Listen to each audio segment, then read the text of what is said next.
जय मसीह। Matthew chapter 7 versus 24 से लेकर 27 में हमें एक पैराबल दिखाई देता है जो प्रभु यीशु मसीह शेयर करते हैं। इस पैराबल में प्रभु यीशु मसीह कहते हैं, जो कोई उनके वचनों को सुनता है और उसका पालन करता है वो एक ज्ञानी व्यक्ति के समान है, जो अपना घर पत्थर के ऊपर में बनाता है। और जब वर्षा आता है, जब आंधी आती है और बाढ़ आता है, वो घर जो है टूटता नहीं, बल्कि वो घर बना रहता है। वही दूसरा व्यक्ति जो उनके वचनों को सुनता है लेकिन उसका पालन नहीं करता, वो एक मूर्ख व्यक्ति के समान है, जो अपना घर बालू के ऊपर में बनाता है। और जब वर्षा आता है, जब आंधी आती है, जब बाढ़ आता है, वो घर टूटकर विनाश हो जाता है और वो तबाही बहुत ही भयानक होता है। तो इस पैराबल को हमें समझने के लिए इसे कॉन्टेक्स्ट में हमें समझना होगा। हमें क्या दिखाई देता है कि ये पैराबल जो है प्रभु यीशु मसीह का कंक्लूडिंग रिमार्क्स के तौर पे वो शेयर कर रहे हैं। किसका? सर्मन ऑन द माउंट, जो चैप्टर 5 से लेकर चैप्टर 7 का वर्स 29 तक पूरा सेक्शन जो है सर्मन ऑन द माउंट का सेक्शन है। यानी कि प्रभु यीशु मसीह ने पहाड़ी पे चढ़ के उपदेश दिया, शिक्षा दिया प्रभु के बारे में, और उनके लोग किस प्रकार से होना चाहिए, जैसे संसार के ज्योति, संसार के नमक की तरह प्रभु के लोग होना चाहिए। तो इन सभी शिक्षाओं को प्रभु यीशु मसीह पूरे अधिकार, पूरे सामर्थ के साथ में वो दे। अब देखिए, यहाँ पर आपको क्या समझना है कि जो ऑडियंस थे, जो क्राउड था यीशु मसीह को जो बाहर पे सुनने वाले, उनमें धर्मगुरु भी थे और टैक्स कलेक्टर, सीनियर्स लोग भी थे, और बीच में जेंटाइल्स लोग भी, उनके फॉलोअर्स भी। तो अब इन सभी को प्रभु यीशु मसीह एक कैटेगराइज करके रखे हैं कि ओबीडिएंट, डिसओबीडिएंट, ओबीडिएंट कैसा है और डिसओबीडिएंट कैसा है। तो इसका क्लियर कट एक कंपैरिजन इस पैराबल में हमें दिखाई देता है। तो इस पैराबल के जो 4 शिक्षाएं मुझे दिखाई दे रहे हैं साफ तौर पे, वो पहला शिक्षा ये है कि प्रभु के वचनों को सुनना सिर्फ काफ़ी नहीं है, हमें उनका पालन करना चाहिए। यदि आपको 20,000 फीट की ऊंचाई से हेलीकॉप्टर से आपको फेंक दिया जाए, लेकिन फेंकने से पहले आपको ये इंस्ट्रक्शन दिया गया कि ये जो बैग आपको पहनाए हैं हमने, ये बैग पैराशूट का बैग है, और जब आप हवा में होंगे और आपको जमीन ठीक ठीक दिखने लगे तो आप इस बटन को दबा दीजिए, तो पैराशूट खुलेगा और आप सेफली लैंड कर जाओगे। ये नॉलेज आपको है, लेकिन क्या होगा यदि आप उस बटन को प्रेस करेंगे ही नहीं? तो उस पैराशूट का पहनने का कोई फायदा नहीं होगा आपको। उस पैराशूट को लेकर, उस पैराशूट को पहन के ही आप जमीन पे धर्म से गिरकर मर जाओगे। तो नॉलेज जो काफ़ी नहीं है प्रभु के वचन का, लेकिन उसका एप्लीकेशन जो ही हमें लाभ देता है। तो इसीलिए प्रभु यीशु मसीह यहाँ पर कह रहे, आपने तो ये सारे वचने सुन लिए हैं, लेकिन अगर आप उसका पालन नहीं करते तो वो आपको लाभ देने वाला नहीं।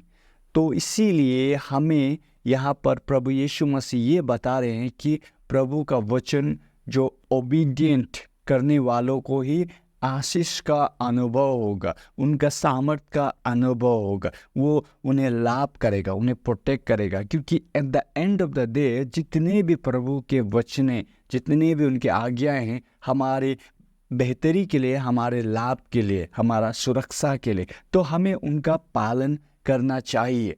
भले ही हम कभी भी परफेक्टली नहीं कर पाएंगे, लेकिन प्रभु देखते हैं हमारा इनर विलिंगनेस, इनर एटीट्यूड को उनके वचन के प्रति, कि हम उनको किस प्रकार से देखते हैं। तो दूसरा यहाँ पर हमें क्या दिखाई देता है कि हम सभी का जीवन का फाउंडेशन है।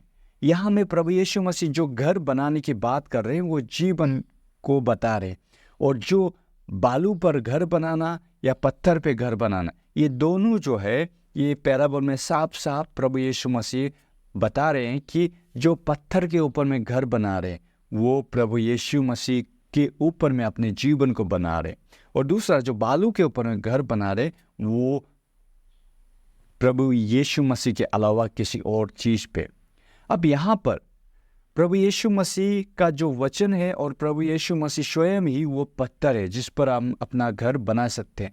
घर बनाने का मतलब होता है हमारा आशा, हमारा भरोसा, हमारा प्रेम और हमारा जो उनके वचनों को मानना, वो दर्शाता है कि हम उन पर घर बना रहे। और दूसरा, किसी भी चीज़ पर हमारा आशा, हमारा भरोसा, हमारा प्रेम और जो हमारा जीवन को ड्राइव करता है वो कोई भी हो सकता है, चाहे धन हो सकता है, दौलत हो सकता है, पावर पोजीशन हो सकता है, नाम, शोहरत या अपने आप या कोई व्यक्ति। प्रभु के अलावा किसी भी चीज़ को हमने पूरा भरोसा, पूरा आशा, पूरा प्रेम, पूरा जो है सब कुछ उसी पर हम निर्भर होते हैं, वो बालू है प्रभु के अलावा।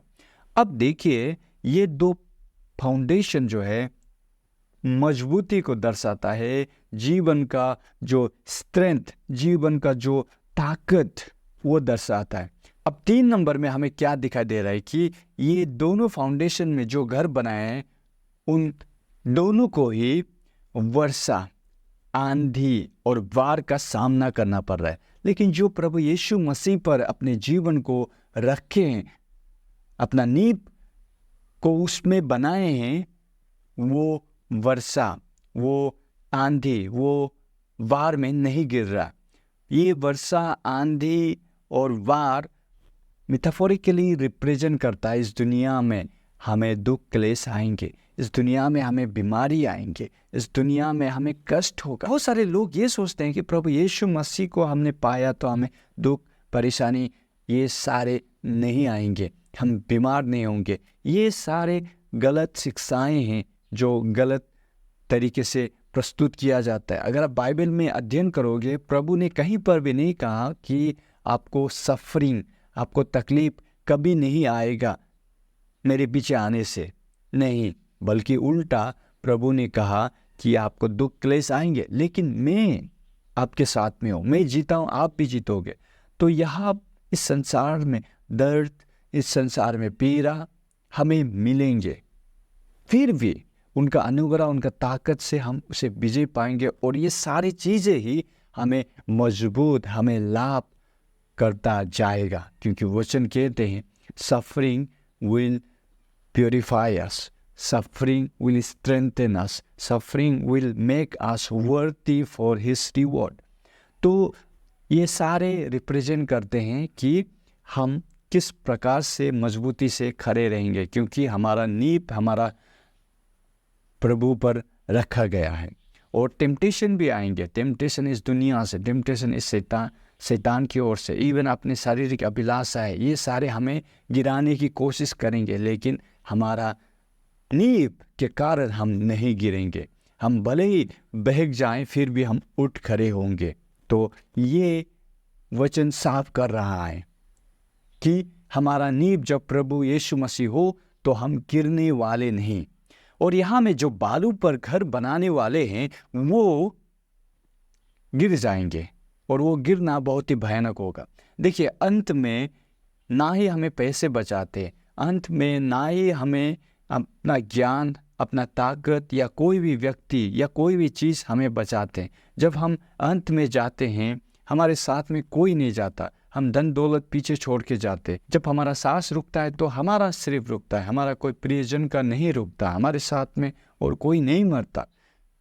और बहुत सारे भूल जाते हैं हमें कुछ सालों बाद या कुछ दिनों बाद में या महीनों बाद में भी। तो ये जो सारे रिश्ते नातों को हम ईश्वर से आगे रख रहे, ये धन दौलत जो हम इतना उसके लिए पागल हो रहे, या नाम शोहरत, इन सभी के लिए हम पागल हो रहे, ये तो कुछ समय के लिए, इटर्नली, अनंत काल के लिए तो ईश्वर और आप है।